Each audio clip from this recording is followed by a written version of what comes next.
పితా పుత్ర పవిత్రాత్మ నామమున ఆమెన్. క్రీస్తునాథుని యందు మిక్కిలి ప్రియ సహోదరి సహోదరులారా, పునీత పాదువాపురి అంతోని వారి పండగ వాక్య పరిచర్యకి మిమ్మందరినీ ప్రేమతో ఆహ్వానిస్తున్నాను. పౌలు తెస్సలోనిక ప్రజలకు రాసిన మొదటి లేఖ 4వ అధ్యాయము 1 నుండి 4 వరకు వచనములు. సహోదరి సహోదరులారా, దేవుని సంతోషపెట్టుటకు మీరు ఎట్లు జీవించవలనో మా నుండి మీరు నేర్చుకొని ఉంటిరి. మీరు ఇప్పుడు చేయుచున్నట్లే ఇంకనూ అధికముగా అట్లే జీవించవలనని మేమిప్పుడు మీకు ప్రభువగు యేసు నామమున బ్రతిమాలుచున్నాము, హెచ్చరించుచున్నాము. ఎలయన యేసు ప్రభు అధికారమున మేము మీకు ఎట్టి ఉత్తర్వులను ఇచ్చి ఉంటుమో మీకు ఎరుకయే కదా. మీరు పవిత్రులై ఉండవలననియు భోగవాంఛలకు దూరస్థులై ఉండవలననియు దేవుడు కోరుచున్నాడు. మీ విషయమున ఇదియే ఆయన సంకల్పము. క్రీస్తునాథుని యందు మిక్కిలి ప్రియ సహోదరి సహోదరులారా, ఈనాడు యావత్ కథోలిక శ్రీ సభ పునీత పాదువాపురి అంతోని వారి పండగని ఘనంగా కొనియాడుతుంది. ఈ సందర్భంగా మీకందరికీ హృదయపూర్వకంగా పునీత అంతోని వారి పండగ శుభాకాంక్షలు తెలియజేస్తున్నాను. పునీత పాదువాపురి అంతోని వారిని అద్భుతాల అంతోని వారు అని కూడా మనం పిలుచుకుంటాం ప్రేమతోటి. కారణం, దేవుడు ఈ పునీతుని ద్వారా అనేకమైనటువంటి అద్భుతాలు మన కొరకే తన మధ్యస్థ ప్రార్థన ద్వారా ప్రసాదిస్తూ ఉంటాడు. ప్రియులారా, ఈనాడు ముఖ్యంగా మనందరం ఒక అంశం మీద ధ్యానం చేస్తూ పునీత పాదువాపురి అంతోని వారు మనకి తన పండగ రోజున దీనిని సాధించాలంటే మనం ఏమి చెయ్యాలో, ఎలా నేర్పిస్తున్నాడో తెలుసుకోవటానికి ప్రయత్నం చేద్దాం. ఏమిటి ఆ అంశము? పునీతులు కావాలంటే ఏం చెయ్యాలి? పునీతులుగా పరిశుద్ధులుగా మారాలి అంటే ఏం చెయ్యాలి? పునీతులు పరిశుద్ధులుగా ఉండాలి అంటే ఎలా ఉండాలి అనే దానిని మనకి పరిశుద్ధ పాదువాపురి అంతోని వారు తన పండగ రోజున నేర్పిస్తున్నారు.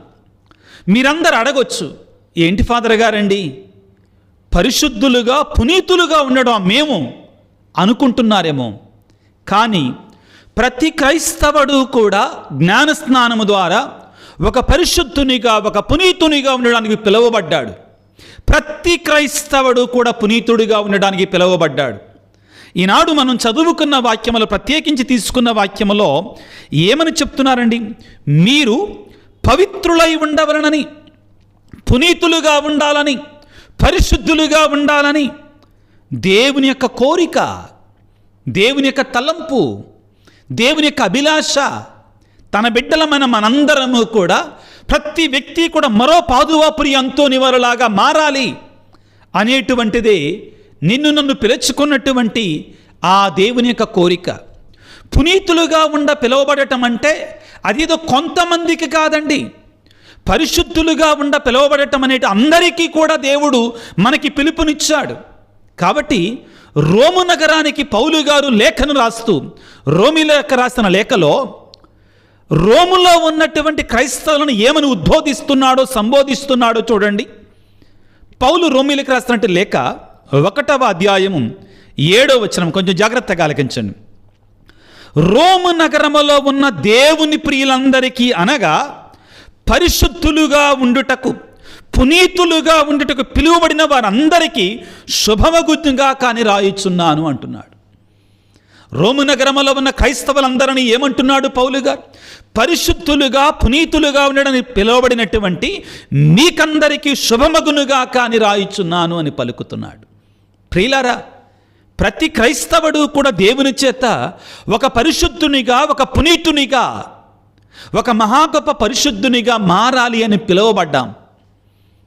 ఈనాడు ప్రియులారా, పునీత పాదువాపురి అంతోని వారిని మన కళ్ళ ముందు ఉంచుకొని ఒక గొప్ప ఆదర్శముగా స్వీకరించి మనము పవిత్రులుగా మారాలి అంటే, పునీతులుగా మారాలి అంటే పునీత పాదువాపురి అంతోని వారు ఏ మార్గంలో నడిచారు? ఏ విధంగా నడిచి ఆయన అంత గొప్ప పునీతుడు కాగలిగాడు?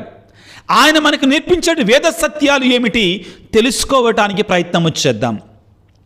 పునీత పాదువాపురి అంతోని వారిని మనం చూసినప్పుడు అన్నిటికంటే మొట్టమొదటిగా మనకు కనపడేది ఏమిటి అంటే ఆయనకి దేవుని మీద ఉన్నటువంటి అపారమైనటువంటి లోతైనటువంటి ప్రేమ. ఎంత ప్రేమ పునీత పాదువాపురి అంతోని వారికి.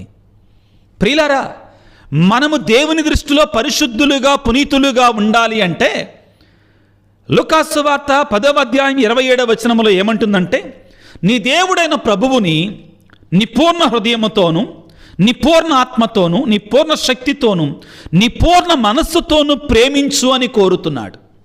నీ దేవుని నువ్వు పరిపూర్ణంగా ప్రేమించగలగాలి. నువ్వు పునీతుడిగా మారాలి అంటే, పరిశుద్ధుడిగా మారాలి అంటే నాకు దేవుడు కావాలి. ఆ ప్రార్థనా జీవితం, ఆ పరిశుద్ధత మనలో ఉండాలి. దేవుని కొరకే మనలో ఆరాటం ఉండాలి, ఆశ ఉండాలి, కోరిక ఉండాలి. పునీత పాదువాపురి అంతోని వారు మీలో చాలామంది తెలిసినట్లుగా ఆయన మొదటిగా ప్రియులారా అగుస్తీను వారి సభలో చేరారు. అగుస్తీను వారి సభలో చేరి తర్వాత ఫ్రాన్సిస్ వారి సభలోకి ఎందుకు చేరారు అంటే, ఆయన అగుస్తీను వారి సభలో బ్రదర్గా ఉన్నప్పుడు ఆయన ఒక ఊరేగింపులో పాల్గొన్నారు. ఏమిటి ఆ ఊరేగింపు అంటే ప్రియులారా, ఫ్రాన్సిస్ వారి సభకు చెందినటువంటి కొంతమంది ఫాదర్లు అక్కడ నుండి మొరాకో దేశానికి వెళ్ళి అక్కడ దేవుని యొక్క సువార్తను బోధిస్తూ వారు అక్కడ హతసాక్షులుగా, వేద సాక్షులుగా మరణించారు. ఆ వేద సాక్షులుగా మరణించినటువంటి వారి యొక్క అవశేషాలని, రెలిక్స్ని, వారి యొక్క పార్థివ దేహాలని ఊరేగింపుగా తీసుకొని వెళుతుంటే అంతోని వారిలో ఒక బలమైన కోరిక, నన్ను నేను యేసయ్యకి పరిపూర్ణంగా సమర్పించుకోవాలి. యేసయ్య అన్నాడు కదా, తన స్నేహితుని కొరకే ప్రాణం పెట్టేటువంటి వానికంటే ఎక్కువ ప్రేమ కలిగినటువంటి వాడు మరొకడు లేడు అన్నాడు కదా. నేను కూడా నా యేసయ్య కొరకై చనిపోవాలి. నేను వేద సాక్షిగా మరణించి యేసయ్యకి నేను సాక్ష్యం పలకాలి. ఇది బలంగా అంతోని వారిలో ఏర్పాటైంది. నేను నా యేసయ్య కొరకై చనిపోవాలి, ఆయన ప్రేమ కొరకై నేను చనిపోవాలి, ఆయనకి నేను హతసాక్షిగా, వేదసాక్షిగా సాక్ష్యం పలకాలి. ఇది అన్నిటికంటే గొప్ప ప్రేమ ప్రియులారా. ఒక వ్యక్తి మరొక వ్యక్తి కోసం చనిపోవాలి అన్నంత ప్రేమ, దానికి మించిన ప్రేమ మరొకటి లేదు. అందుకే వేదసాక్షులను మనం పౌలు గారు, పేతురు గారు, అపోస్తులు చాలామంది చనిపోయినటువంటి వారిని ఘనమైనటువంటి పునీతులుగా మనం కొనియాడతాం. పునీత పాదువాపురి అంతోని వారు కూడా ఫ్రాన్సిస్ వారి సభలో ఉన్నటువంటి వారు దూరదేశాలకు వెళ్ళి అక్కడ ప్రభువు కోసం ఆయన ప్రేమ కొరక, ఆయన సువార్త కొరక మరణిస్తున్నారు కదా, నేను కూడా అలాగానే చనిపోవాలని ఫ్రాన్సిస్ వారి సభలోకి ఆయన మారడం జరిగింది ప్రియులారా. అయితే దేవుడు దానిని ఆయనకు అనుగ్రహించలా, వేరొక మార్గాన్ని ఆయనకి చూపించాడు ప్రియులారా. ఏమిటి? శ్రీ సభలో 3 రకాల వేదసాక్షి మరణాలు ఉన్నాయి. తెలుసుకోండి దయచేసి. శ్రీ సభలో 3 రకాల వేదసాక్షులుగా మరణించే విధానాలు ఉన్నాయి.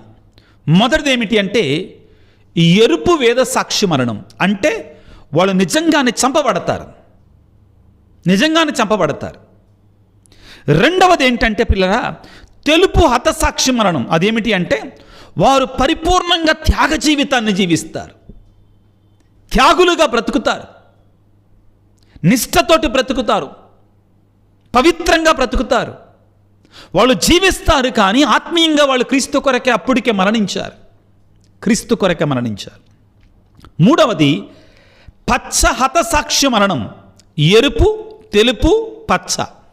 మూడవది ఏంటంటే పచ్చ హతసాక్షి మరణం. అంటే నిరంతరము పశ్చాత్తాపాన్ని పొందుతూ దేవుని కొరకై ఎన్నో శ్రమలు పొందుతారు. వాళ్ళ చుట్టూ వాళ్ళు మరణించరే కానీ అవమానాలు, చీత్కారాలు ఇవన్నీ భరిస్తారు వాళ్ళు.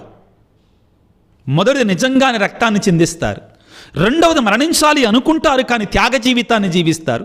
ఎరుపు హతసాక్షి మరణం, తెలుపు హతసాక్షి మరణం. మూడవది పచ్చ హతసాక్షి మరణం.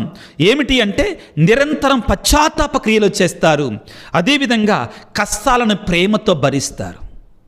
పునీత పాదువాపురి అంతోని వారు ఎరుపు హతసాక్షి మరణాన్ని పొందకపోయినా కానీ తెలుపు హతసాక్షి మరణాన్ని జీవించారు. ఆయన ఏమిటి?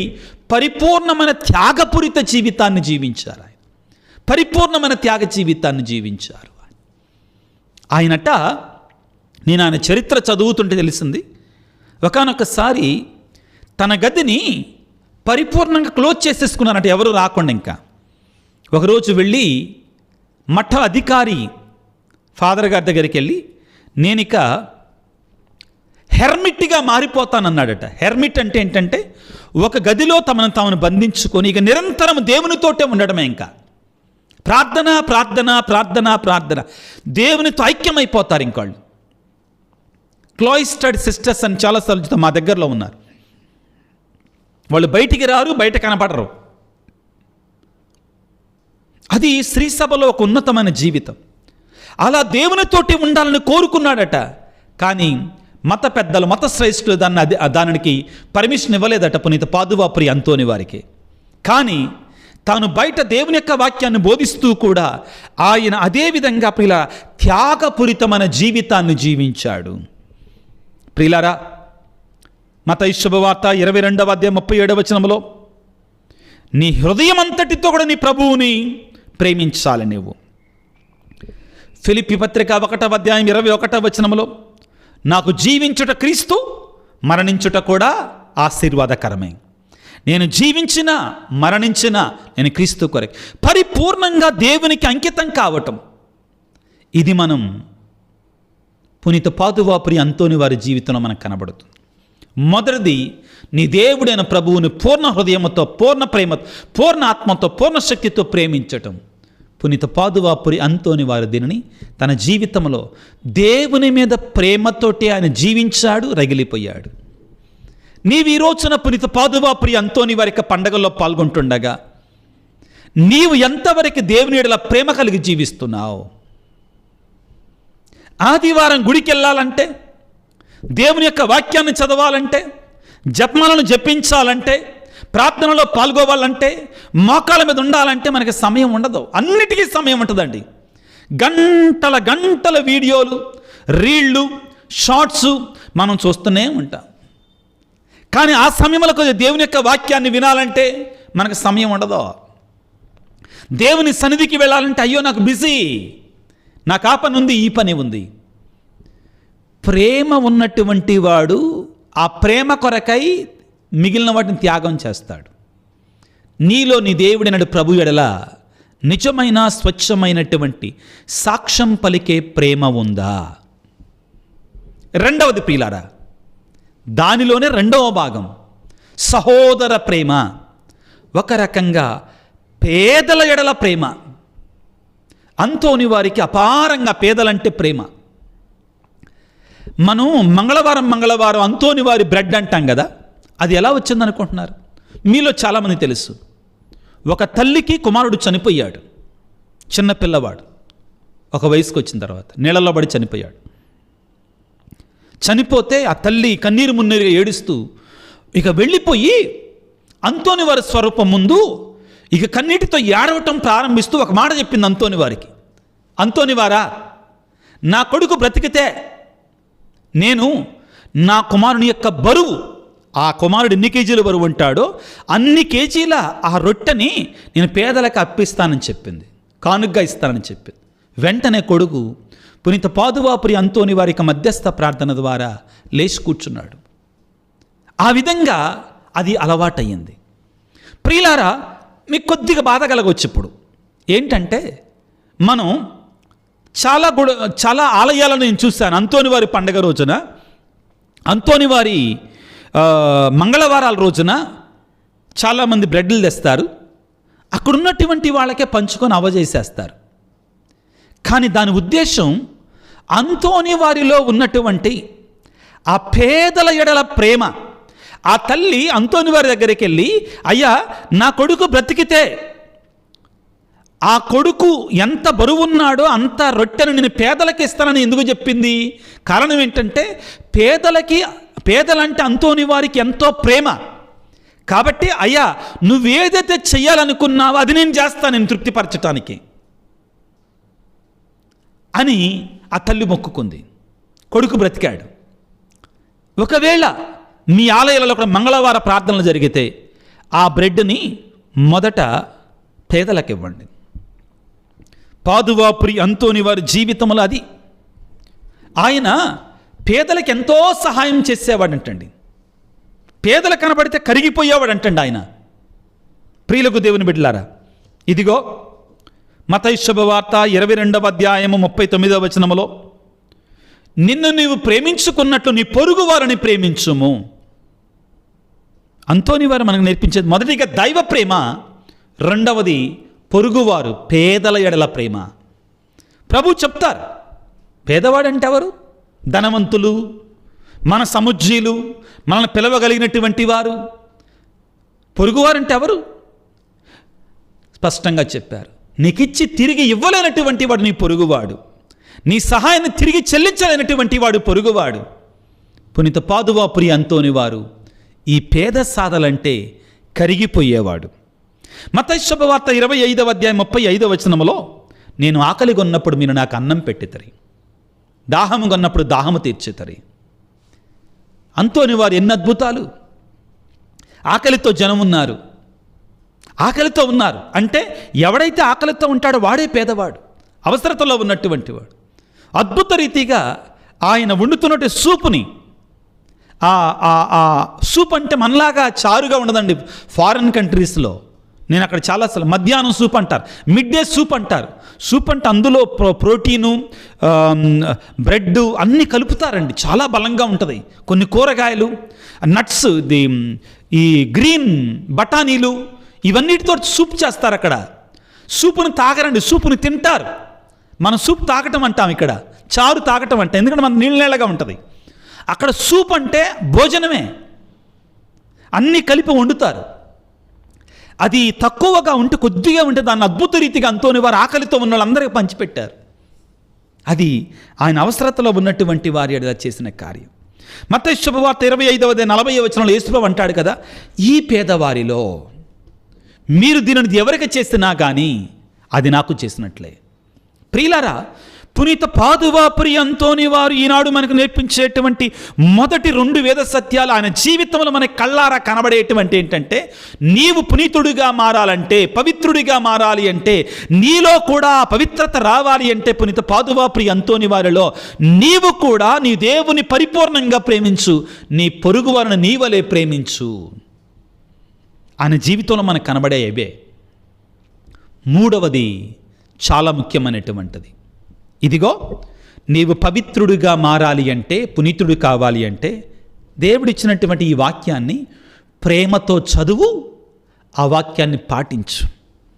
పునీత పాదువాపురి అంతోని వారి జీవితంలో దేవుని యొక్క వాక్యానికి పెద్దపీట వేశారు, ప్రముఖ స్థానం ఇచ్చారు. తన సమయంలో సింహభాగాన్ని ఆ దేవుని యొక్క వాక్యాన్ని చదవటానికే వినియోగించేవాడు. ఆయనట ఈ బైబిల్ గ్రంథంలో ఉన్న చాలా భాగాలను కంటతా పట్టేవాళ్ళు అంటండి. ఆయనకు వచ్చంటండి కంటతాకాల, ఆయన ఒక సెలయేరులాగా పారేదంటండి ఆయన నోట్లో నుంచి దేవుని యొక్క వాక్యాలు. అంత ప్రేమ దేవుని యొక్క వాక్యం మీద. అసలు ఈ బైబిల్ గ్రంథంలో పునీత పాదువాపురి అంతోని వారు ఏం చూసేవాళ్ళో తెలుసా? వాక్యాలు చూసేవాళ్ళు కాదు, చిన్నారి బాలయేసే ఆ బైబిల్ మీద కూర్చొని తనతో మాట్లాడేవాడు అంటండి. అంటే ఆ వాక్యం మామూలు అక్షరాలు కాదు, స్వయంగా దేవుడే బాలయేసే అందులో ఉన్నాడు ఆ వాక్యములో అని విశ్వసించాడు, ప్రేమించాడు ఆ వాక్యం. మనం ఇప్పుడు అంతోని వారి స్వరూపాలని మనం చూస్తే మనకి బైబిల్ మీద చిన్నారి బాలయేసు అంటే ఏంటి అది అంటే, ఆ బైబిలులో అంతోని వారు స్వయంగా యేసు ప్రభును చూడగలిగారు. ఆ వాక్యాలు యేసు ప్రభు చిన్నారి బాలయేసు రూపంలో తనతో మాట్లాడాయి.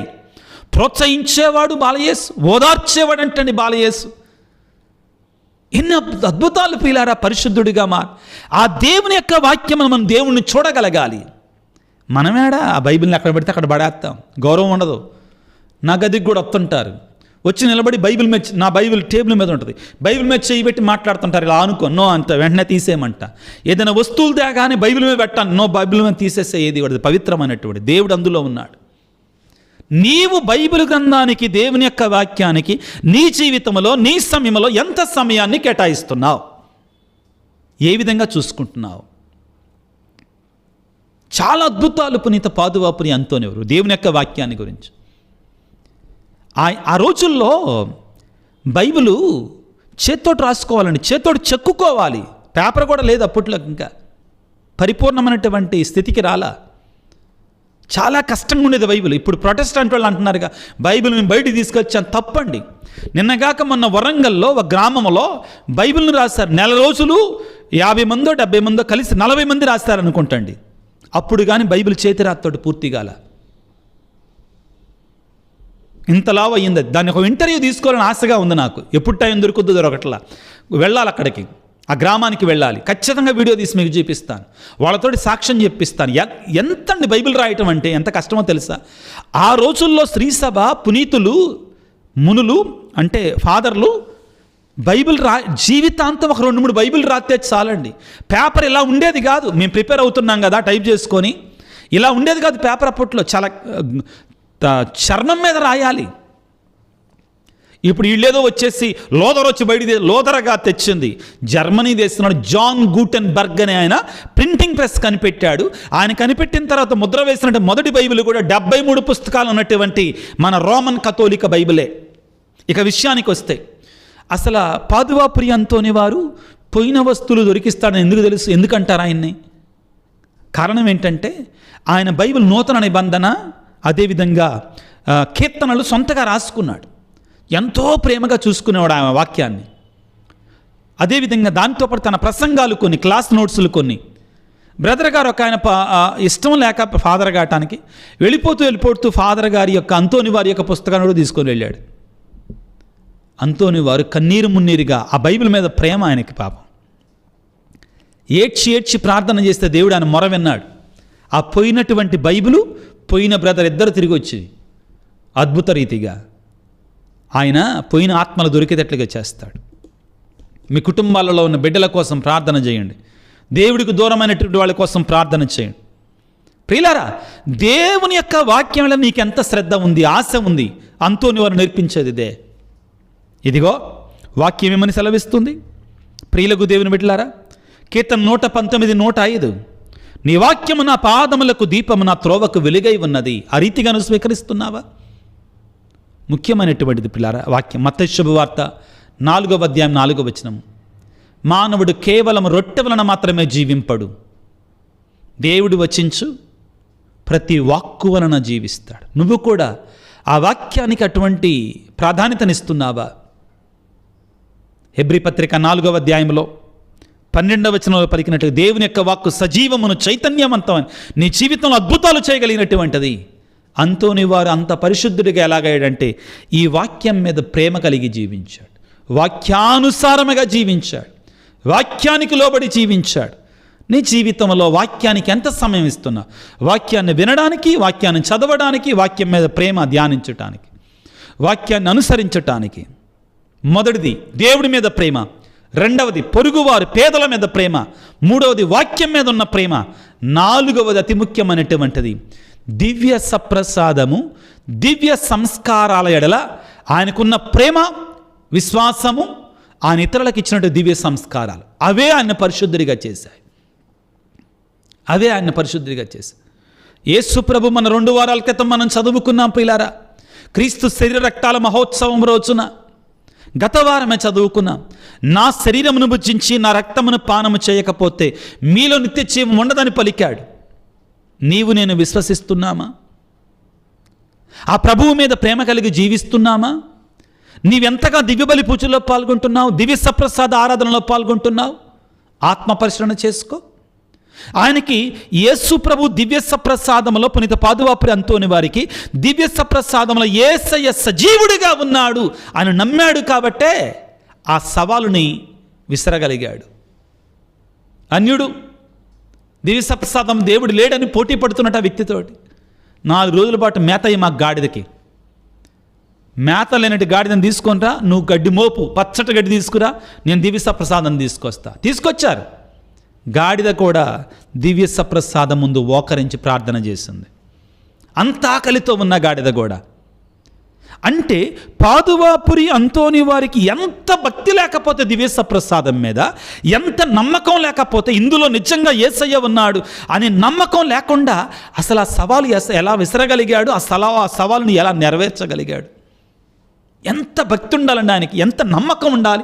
దివ్య సప్రసాదములో ఉంది నా నిజదేవుడే, ఆయన ఈ నమ్మకాన్ని ఆయన వమ్ము చేయడానికి ఎంత బలంగా నమ్మి ఉండాలి. ఆయన మార్చేశాడు, గ్రామాన్ని మార్చేశాడు. ఆ ఒక్కడనే కాదు, ఆ అద్భుతాన్ని చూసినట్టు వాళ్ళందరూ మారారు.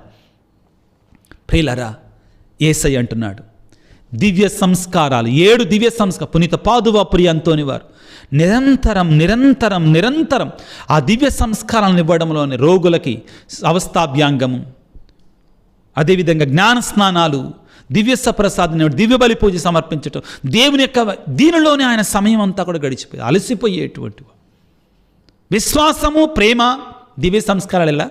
మూడవది ఆ దివ్య సంస్కారాన్ని నెరవేర్చటం.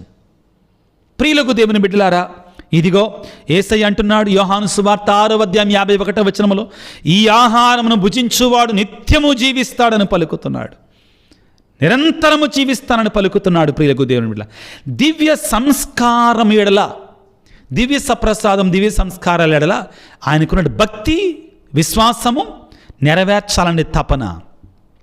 యోహాను 6:56 నా శరీరమును భుజించి నా రక్తమును పానము చేయువాడు నాతో ఉంటాడు, నేను అతనితో ఉంటాను. ప్రియులారా, అంతోని వారి పండగను కొనియాడుకుంటుండగా పరిశుద్ధులుగా మనం మారాలంటే, పునీతులుగా మనం మారాలంటే 4 సూత్రాలు ఆయన మనకిస్తున్నాడు. నీ దేవుడైన ప్రభువును పూర్ణాత్మతో, పూర్ణ శక్తితో, అంటే ప్రేమతో మండిపోయాడు పునీత పాదువాపురి అంతోని వారు. రెండవది పిల్లరా, పేదల పట్ల అమితమైన కనికరాన్ని కలిగి ఉన్నాడు. మూడవది పిల్లరా, దేవుని యొక్క వాక్యం వల్ల ఆకలి కలిగి ఉన్నాడు. నాలుగవది పిల్లరా, దివ్య సప్రసాదం వల్ల ప్రేమ, విశ్వాసం, దివ్య సంస్కారాల మీద 4 కార్యాలు పిల్లరా. మొదటిది దేవుని మీద ప్రేమతో రగిలిపోయాడు. రెండవది పేదల పట్ల కనికరాన్ని కలిగి ఉన్నాడు. మూడవది వాక్యం వల్ల ఆకలి కలిగి ఉన్నాడు ఆయన. 4వది పిల్లారా, దివ్య సప్రసాదం పట్ల ప్రేమ, విశ్వాసము నెరవేర్చాలి, దివ్య సంస్కారాలన్నింటినీ కూడా అనే తపన. ఈనాడు మనం కూడా వేడుకుందాం ఆయన పండగను కొనియాడుకుంటుండగా. ప్రియులారా, అయ్యా నువ్వు గొప్ప పునీతుడిగా మారావు, నీ ద్వారా మేమంతా ఎన్నో వరాలని మీ మధ్యస్థ ప్రార్థన ద్వారా పొందుకుంటున్నాం, మీకు స్తోత్రాలు, వందనాలు. అయితే నువ్వు మా నుండి కోరుకునేది ఏంటంటే, నీ నుండి మేము చిన్న చిన్న వరాలు పొందుకోవటం కాదు, కానీ మేము కూడా నీలాగా మారాలని, నీలాగా పవిత్రులుగా, పరిశుద్ధులుగా మారాలని నువ్వు కోరుకుంటున్నావు. అయ్యా మీ వలన మేము కూడా దేవుని మీద ఆ ప్రేమతో రగిలిపోయేటట్లుగా, పేదల పట్ల కనికరము, ప్రేమ కలిగి ఉండులాగున, అదేవిధంగా నీ యొక్క దేవుని యొక్క వాక్యం పట్ల ఆకలితో ఉండేటట్లుగా, అదేవిధంగా ముఖ్యంగా దివ్య సప్రసాదము, దివ్య సంస్కారాల పట్ల విశ్వాసము, ప్రేమ నెరవేర్చాలని తపన మేము కలిగి ఉన్నట్లుగా మమ్మల్ని దీవించయ్యని ఆయన పండగ రోజున తల్ల వంచి వేడుకుందాం. సర్వశక్తిమంతుడా, సర్వోన్నతుడా, ప్రేమామయుడా, నీకు స్తోత్రాలు, వందనాలు. ఈనాడు యావత్ కథోలిక శ్రీ సభ నీ మహాగొప్ప పునీతుడైనటువంటి పునీత పాదువాపురి అద్భుతాల అంతోని వారి పండగను కొనియాడుకుంటుండగా, ఆ అంతోని వారి ద్వారా, వారి మధ్యస్థ ప్రార్థన ద్వారా ప్రభువా, నీవు ఈ లోకంలో ఎన్నో మేలులు, అద్భుతాలు, ఆశీర్వాదాలు, అద్భుత క్రియలు నువ్వు చేస్తున్నావు, మీకు వందనాలు. అయ్యా పునీత పాదువాపురి అంతోని వారు నీ ఎడల ప్రేమతో రగిలిపోయాడు. అదేవిధంగా పొరుగువారు, ముఖ్యంగా పేద సాధల కనికరముతో నింపబడ్డాడు. నీ యొక్క వాక్యం అంటే ఆకలితో ఉండేటువంటి వాడు. అన్నిటికంటే ముఖ్యంగా నీ దివ్య సప్రసాదం నువ్వు ఉన్నావని విశ్వసించి ఆ దివ్య సప్రసాదాన్ని ఇతరులకు అందించటానికి, దివ్య సంస్కారాలు పంచటానికి ఆయన ఎల్లప్పుడూ సంసిద్ధతను వ్యక్తం చేసేవాడు.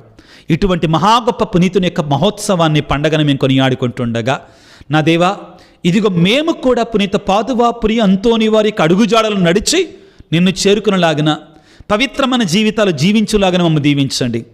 ఈనాడు ప్రభు ప్రత్యేకంగా మేము కూడా నాయన ఇదిగో పేద స్థాయిల కనికరాన్ని చూపించినట్లుగా జీవించలాగా మమ్మల్ని దీవించండి. ముఖ్యంగా దివ్య సప్రసాదాల భక్తి ప్రపత్తులు కలిగి జీవించండి, మమ్మల్ని దీవించండి. నువ్విచ్చిన వాక్యాన్ని ప్రభు ప్రేమించే బిడ్డలుగా మమ్మల్ని దీవించండి నాయన. ఈనాడు ఈ వాక్య పరిచయలో పాల్గొంటున్న నీ బిడ్డలందరినీ కూడా పునీత పాదువాపురి అంతోని వారి యొక్క మధ్యస్థ ప్రార్థన ద్వారా దీవించండి. అనారోగ్యంతో బాధపడుతున్న బిడ్డలందరినీ కూడా పునీత పాదువాపురి అంతోని వారికి మధ్యస్థ ప్రార్థన ద్వారా దీవించండి. కుటుంబాలలో వివిధ తలంపులతో కోరికలతో ఇదిగో వేడుకుంటున్నటువంటి వారు గర్భఫలము కొరకై, ముఖ్యంగా ఉద్యోగము కొరకై, అదేవిధంగా చదువుల కొరకై, జీవితంలో స్థిరపడటం కొరకై, వ్యాపారము కొరకై, వ్యవసాయం కొరకై, ఉద్యోగము కొరకై, అనారోగ్యం నుండి కోలుకొనటం కొరకై, కుటుంబాలలో శాంతి సమాధానము కొరకై పునీత పాదువాపురి అంతోని వారి మధ్యస్థ ప్రార్థన ద్వారా వేడుకునే బిడ్డ అందరి తలంపులను దీవించండి, ఆశీర్వదించండి. ఇంకా వివిధ తలంపులు, కోరికలు, కోర్టు కేసులు కానీ ఇంకా ప్రత్యేకమైన ఉద్దేశాలతో బిడ్డలు ఎవరైతే ఏకీభవించి ప్రార్థిస్తున్నారో వారందరినీ కూడా మనాదురైన క్రీస్తు ద్వారా ఆశీర్వదించమని వేడుకొనుచున్నాము తండ్రి. ఆమెన్. ప్రభువు మీతో ఉందురుగాక, మీ ఆత్మతో ఉందురుగాక. సర్వశక్తి గల సర్వేశ్వరుడు పిత, పుత్ర, పవిత్రాత్మ మిమ్ము మీ కుటుంబాలను చల్లగా దీవించి ఆశీర్వదించి కాపాడుదురుగాక. God bless you. దేవుడు మిమ్ము దీవించుగాక. ఆమెన్.